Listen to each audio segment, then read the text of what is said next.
Good morning. It's Monday, February 24th. I'm Rick, and I wanted to talk a little bit about what's going on at MSNBC.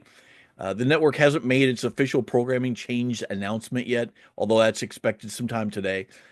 But it's been widely reported over the weekend, at least some of what's going on. Joy Reid is out at the network. They've canceled the readout, although her staff apparently is staying on through April. They're going to have a bunch of guest hosts. At some point, the three people who are now doing the weekend show on MSNBC, Simone Sanders Townsend, Michael Steele, and Alicia Menendez will be taking Joy Reid's spot. Alex Wagner is not going to be returning to an anchor desk. She had been doing the four nights during the Rachel Maddow show slot that Rachel wasn't there. Rachel, if you watch the network, know she's basically there every night through the first 100 days of the Donald Trump presidency. There was always a little question about whether or not she was going to come back or not. Um, but Alex Wagner now is going to stay on as a correspondent. Sounds like they're going to up Jen Psaki to that Maddow replacement spot. And they're going to make some other changes, a couple of new weekend shows, apparently, with some groups.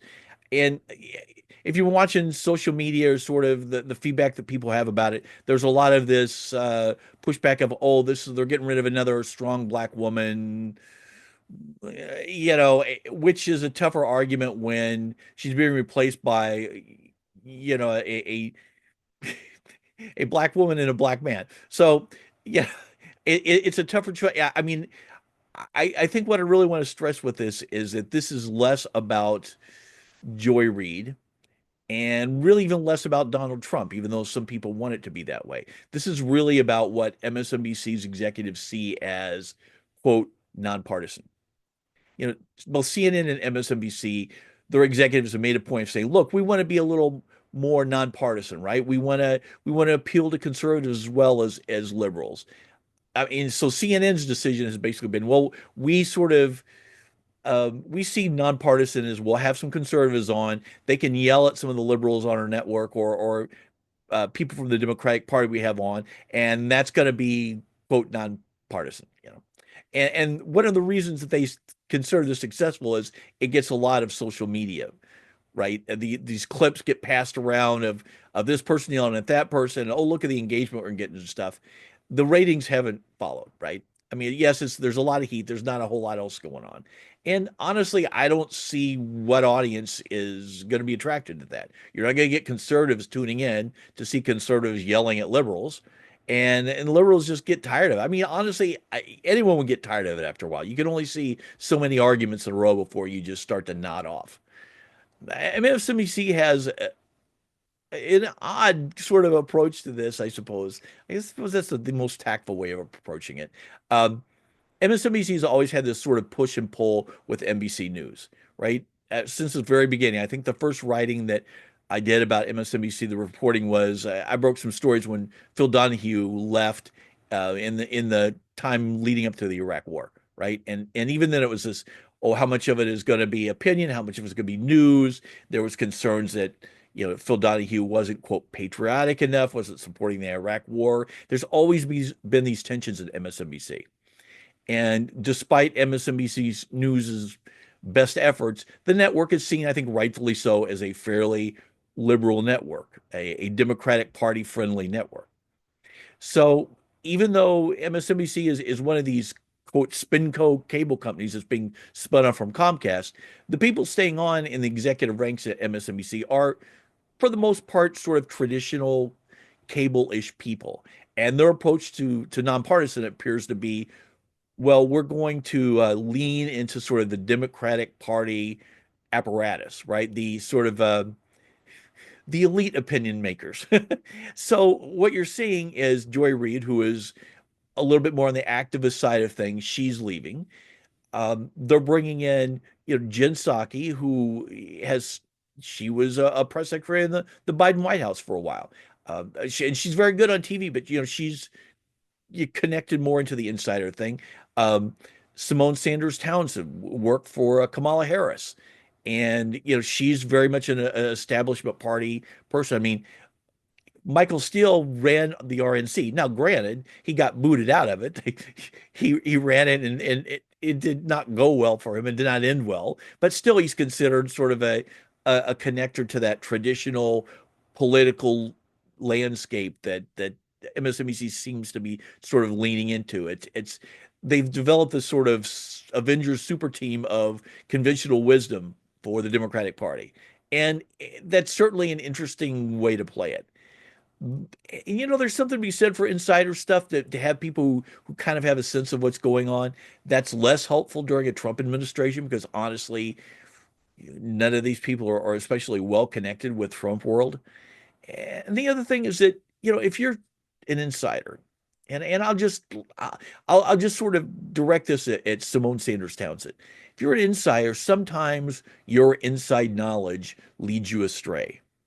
That Simone Sanders Townsend is someone who pushed back incredibly strong on air against anyone who argued that maybe Joe Biden wasn't up to the task anymore. She was very, very, very aggressive about saying to people, how can you not support him, blah, blah, blah, blah. And then when she still, after the election, was saying, she was arguing and complaining that he had been pushed out. And I mean, if that is your point of view, that's great. But I think history would show him getting, quote, pushed out was probably a really good idea. Probably should have happened before that. And one of the reasons it didn't was because people like Simone Sanders Townsend were pushing back so aggressively. If anyone would say, "Oh, I don't know if Joe Biden's up to the task anymore," it's, "Oh, you want Trump to win? Oh, you hate America." It made it really difficult for people to sort of build a consensus around that. So this makes me really skeptical just going into it. That's one of the reasons honestly I've never really connected with the weekend. I don't trust her judgment about a lot of these things. Michael Steele, he has good overall political uh, judgments, but I don't know how well connected he is with really what's going on with the Republican Party right now. I really love what Alicia Menendez is doing. She guest anchored a few times at different times on prime time. Does a really good job. It would be interesting to see her on a show by herself or teamed up with somebody else. But really, this just all sort of leans into this idea of, well, we're going to be establishment, right? We're going to be the voice of the Democratic establishment resistance, which is certainly a take, but I don't know. It's one that I'm that interested in. So it's going to be, I'm fascinated to see how this works out. I mean, I think some of the people are really talented. I think Jen Psaki does a really nice job. She's very good on camera.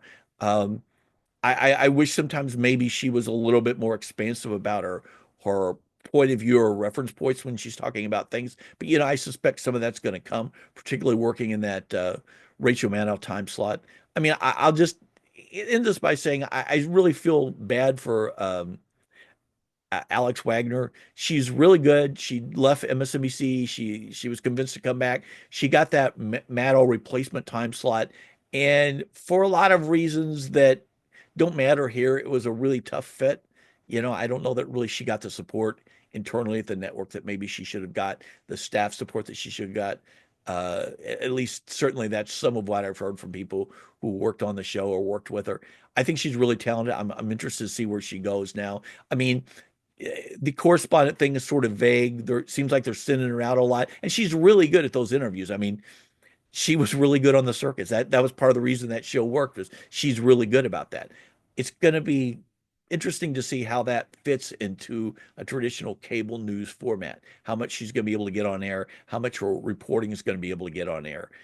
So yeah, I'll probably have more to say about this tonight once the official news comes out. But I wanted to touch base on a little bit of this because I have strong opinions about MSNBC.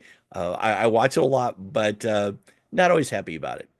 And with that, as always, if you have any questions, any thoughts, shoot me an email and I will see you soon. Thanks.